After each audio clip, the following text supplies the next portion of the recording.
Welcome, open worlders, to planet mapping. So this is a brief demonstration video looking at the physicality of the practice, the meditative process of planet mapping, with the intention of supporting the technique document that I've given you in the training. I want to speak briefly on the philosophy of why we're doing this, but then I also want to go straight into the embodiment, because that's really the key thing that the video can translate. The reason for this practice in general is to just open up, to take note if there are things that are buzzing around us. There are people, conversations, problems, projects, even things that feel like a purpose that is just hanging our attention up. We've got a lot of energy either going towards or pulling back away from. Could be an addiction, an affliction, a phobia or a philia, whichever way you like to feel of it. It's some kind of charge, some kind of mental fixation and energetic reaction to this thing. And how beautiful would it be if all of the things in our ecosystem, in our solar system, in this analogy, were just harmonious. Just that ease in life where we feel we can talk to anyone, that the projects that we are doing are because we are choosing to step into them. The roles we are playing are effortlessly flowing in our naturalness and our genius. So it's really just an attunement process.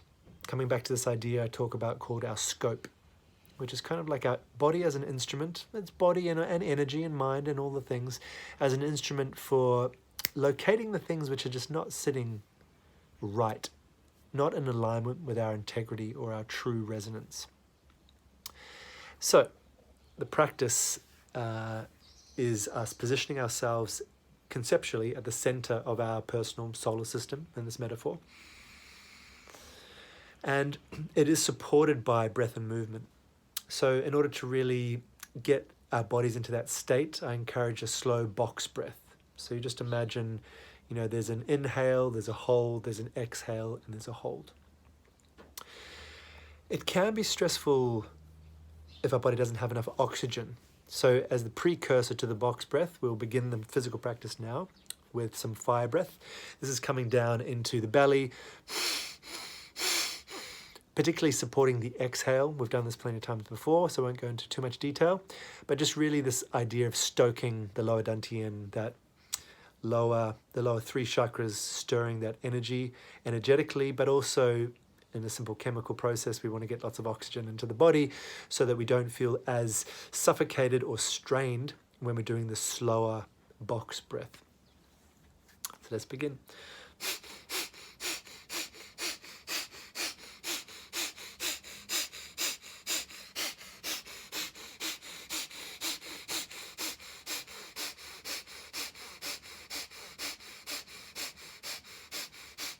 So I'm going to cut that practice short for the video, but you might want to do that for a minute or two, just until you really feel that you are in the flow of that, and then trying either an inhale or an exhale completely,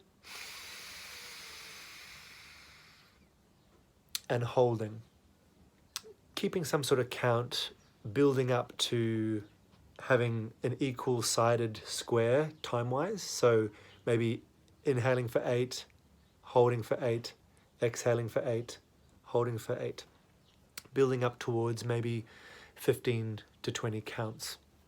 Ultimately, I would encourage disarming the mind. If you're counting the whole time, it's very mental activity. So just coming into a state of fullness, feeling when you've breathed in fully, applying the 3-stage breath of breathing into the stomach first, then into the chest, then into sort of the upper back. So it can be a really full-bodied breath. And feeling that threshold release as well when our body's panicking, like it needs to breathe, and just allowing the detachment of the mind and the body so that we can just come into the truth. Is you're not going to suffocate. Just holding your breath. You've got enough oxygen in your body. So holding. Let's do 5 for now. In.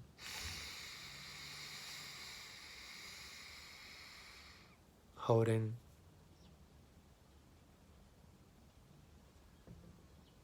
Exhale. Holding.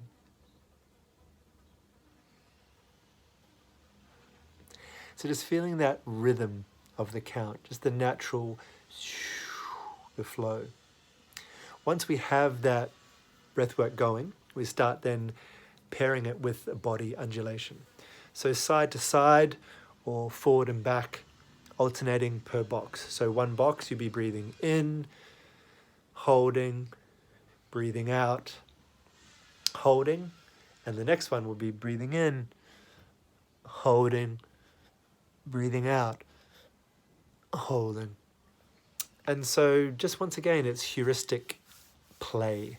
It's you discovering for yourself. It's not me ascribing a particular technique. Here I'm just sitting on a mattress and holding my camera, and so you might not be able to see exactly my body movements, but it's just really getting the concept of what's your intention.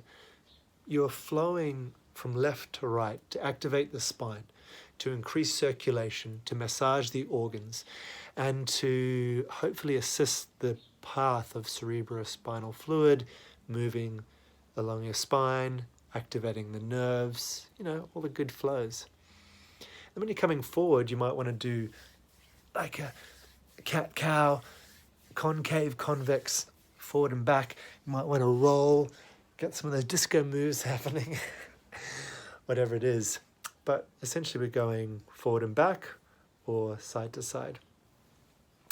And that is the framework for the physical practice. So just to try and summarize for a moment.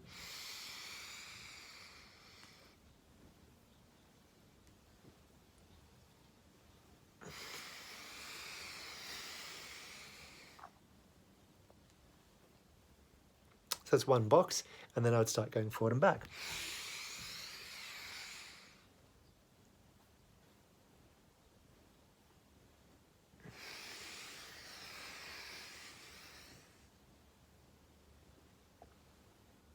Second box. I liken it to toddlers or young children when they're eating and they're happy and they're just doing a bit of a wiggle. If you can get yourself into that undulating state where it's quite trance-like because you're not thinking too much, you're softening, and it's just this nice rhythmic movement of the body. I personally do find it helps with holding the breath as well. Maybe it's assisting with the oxygen to move around, I'm not sure.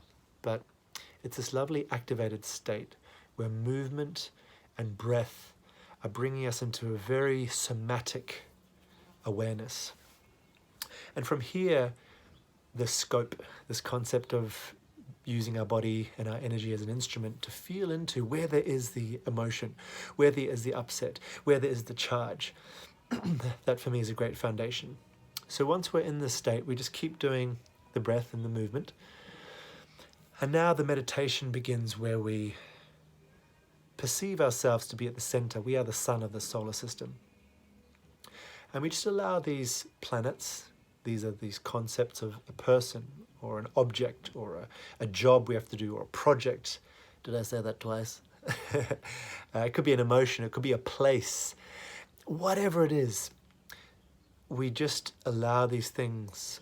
Often in meditation they talk about the cloud coming past, but in this case it's got a slightly different function. We are setting the intention at the beginning that these planets, these things which pass through our awareness, are going to represent something. Sometimes they might be unimportant. It's just like, oh, my shoes, cool, no big deal. But there might be something that's really, a problem that I'm really fixated on right now, or something I'm addicted to. I really want to keep going and swimming every day, something that holds weight in my world. And we trust that it will present itself more boldly in front of us or around us. At which time we trust, okay, cool. This is an external representation of something internal. The swimming might represent wilderness and freedom, or the fluidity might represent my sexuality or my creativity. This person might be pissing me off because they are really bad with time. Cool. So what do I have to integrate to do with my tardiness or my scheduling, etc.? So this planet comes, it presents itself strongly. Cool. And now I inquire, not mentally, I'm not trying to problem solve or decode this. I'm not trying to work out, well, what does this mean? What's the psychology of this person? Simply just being, just feeling the essence, the quality of this thing as this external representation in the form of this person or project. And then when I feel I've distilled down to the poetry of them, that core aspect, then I embody it in myself, because I believe this is the invitation. And that is one of the roles, or goals, I should say, of Open World, is to be able to be anyone and experience anything. So I go, cool, I've ascertained the essence that they represent. Now I bring that internal and I soften and I expand my identity, my capacity to also be able to be that essence that I see in them. And then when I feel I've really conceived it in myself, I've really sparked that flame, brought it into being, I embody in whichever way. It could be a tension, it could be a breath, it could be a grimace, a facial contortion, could be simply just straightening my spine more. Maybe they've got better posture and that really represents their directness. Whatever it is, whatever feels like the activation physiologically of that energetic or mental identity, that essence. And that's simply just to get our body engaged, learning a new pattern. It's like riding a bike, it's muscle memory. It's how does that energy become part of my body now? How can I actually bring this and integrate it in?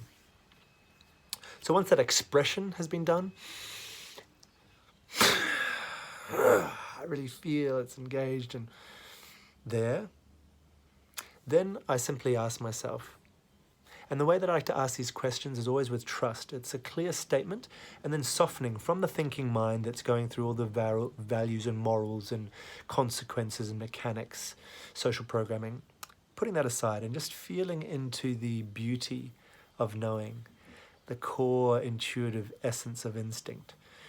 And the question is, which pillar of the 5, being physical practice, spiritual practice, creative art, healing art, and form of service, so which pillar will enable me to serve this energy, to embody this aspect of my life? Because I do believe we can distill down from all of the people and projects and responsibilities and roles we play, from all of these things we are distracted by. If we come down, say, okay, cool, so which area does this person relate to? Which area does this project relate to? We can distill down to 5 key functions in the world, which I feel is a well-rounded martial art. And hopefully you can therefore have a very dedicated daily practice. You can live in devotion. You can really have clarity and simplicity in your life. So you do these 5 things in your life and you feel that you are still living a purposeful, connected spiritual life. Your body is taken care of. You have a physical practice. You are healthy. You are creatively inspired. You're bringing your wonder to the world. You are having your voice heard. You are healthy and healing and also providing that medicine of interpersonal relating, or however you bring your medicine and healing and wellness to the world. And you're also showing up in your community or to your species, to nature, whatever it is, to provide some kind of service.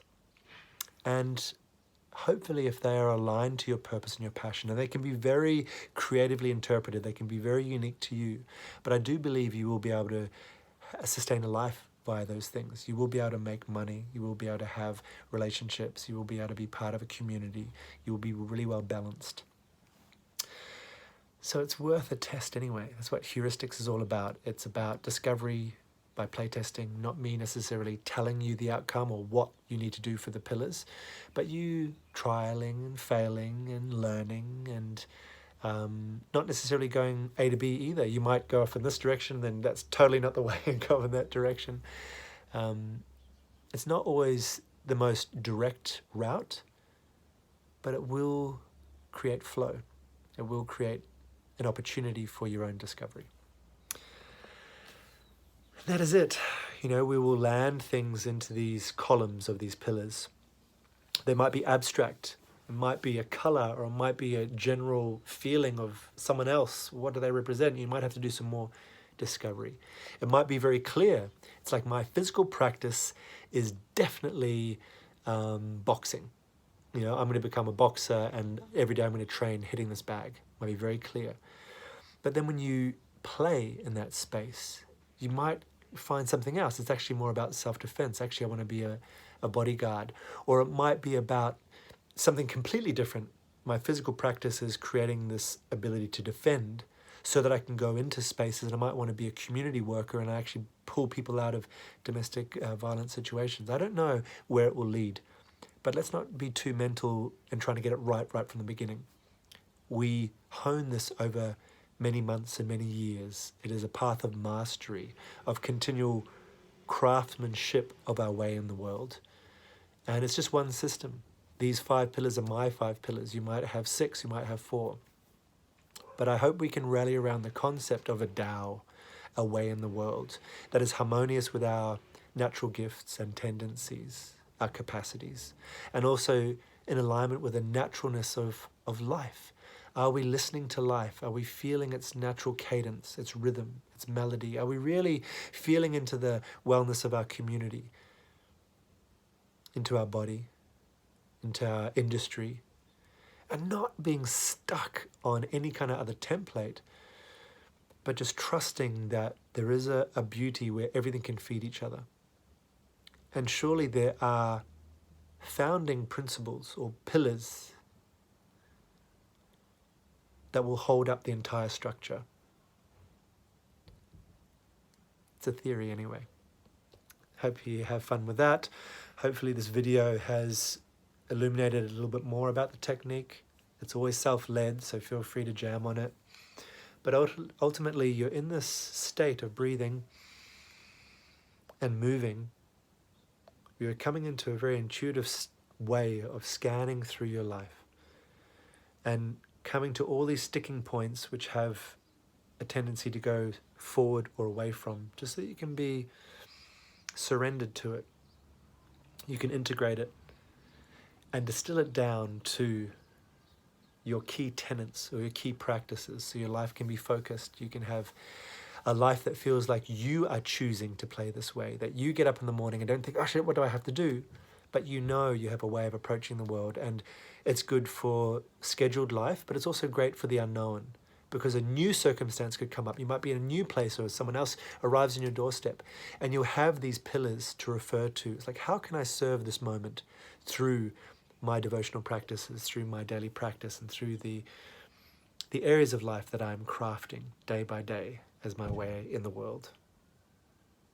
Thank you for playing.